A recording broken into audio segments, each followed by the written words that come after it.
Hey everybody, Alex from Imperial Reptiles, and in today's video we're going to show off some of the Australian reptiles that we have in the store.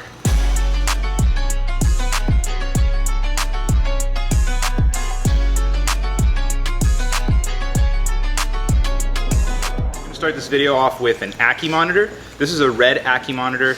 It's one of our favorite monitor species because they're so active and they're bold and they stay small. They typically don't bite. They have this ridge tail, which is why they get the name also ridge tail monitor. They'll live up in the rocks, they'll wedge their way into a rock and nothing's getting through that. You can find the red variety like this, and they also have a yellow one. For anybody thinking about getting into monitors, we all know we love monitors. This is a good starter monitor for somebody who hasn't worked with monitors before. You're gonna get all the behavior aspects, the super aggressive feeding, very active, very hot temperatures, but you're not gonna get the giant size and you're not gonna get the aggressiveness or the risk of getting seriously hurt.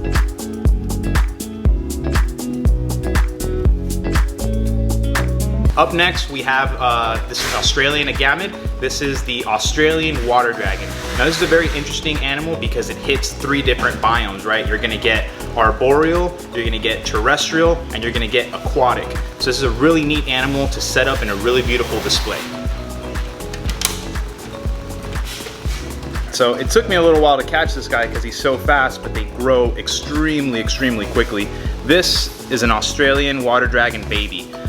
And this, if it's a male, as it grows, will develop an extremely bright red chest, and the females will kind of stay looking like this. This is neat, and this is very important because we can't import Australian animals anymore. So having captive bred babies like this in the United States from breeders that are working on keeping their lines clean and pure is really important. So again, this is an animal that'll do really good for somebody that wants to set it up in a beautiful setup with a big water feature, very tall because they will use all the arboreal space and give it plenty of room to run around. This is a very active agamid species, the Australian water dragon, and definitely for those that are looking for something a little bit less common.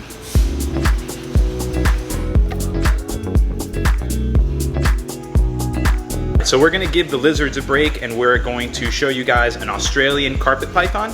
This is the Mertens python. This is the 2nd largest Morelia species.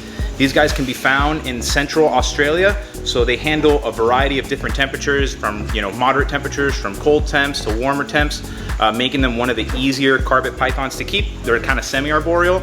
So they'll go and hang up in the trees, but they'll also go and hang out down low on the ground. So this is a Mertens carpet python. Just another Australian species that we have here. Just to show you something slightly larger, this is subadult male Mertens carpet python. So just so you can start seeing a little bit more of the size that these guys can get. They definitely make some impressive snakes.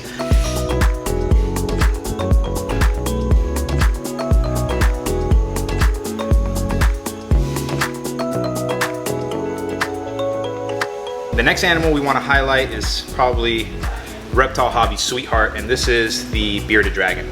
So bearded dragons are probably the most popular pet reptile that happen to originate from Australia. These are some red translucent bearded dragons, and you can see the amount of color that you can get into these babies. Some babies will even be more red than this. They'll be solid red. They even have some black ones. You got white ones, you got paradox, you have stripes, you got dunners. There's so many different morphs that you can get with these bearded dragons that there's a little bit of flavor for everyone. They're usually very calm and docile, so they'll hang out like this on your hand, which people like. They'll put them on their shoulders, hang out with them.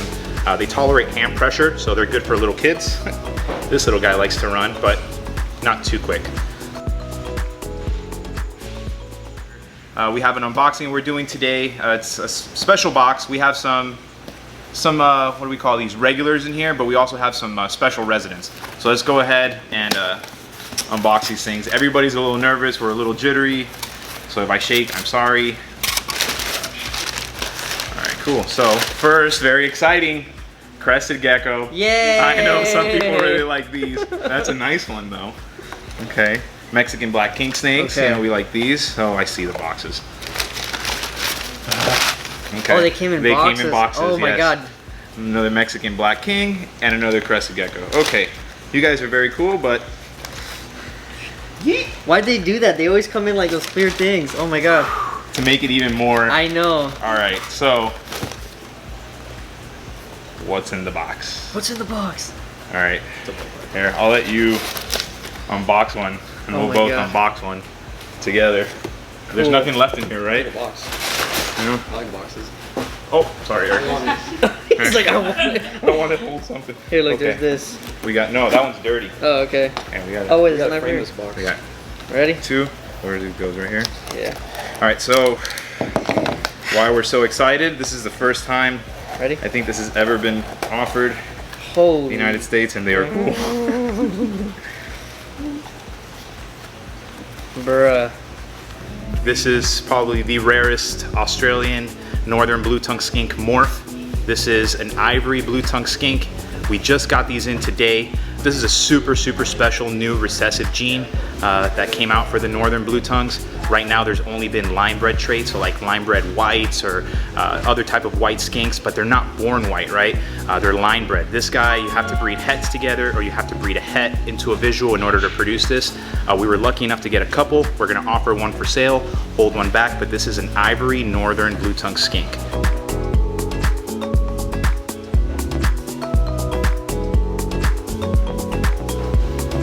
Grab my hand.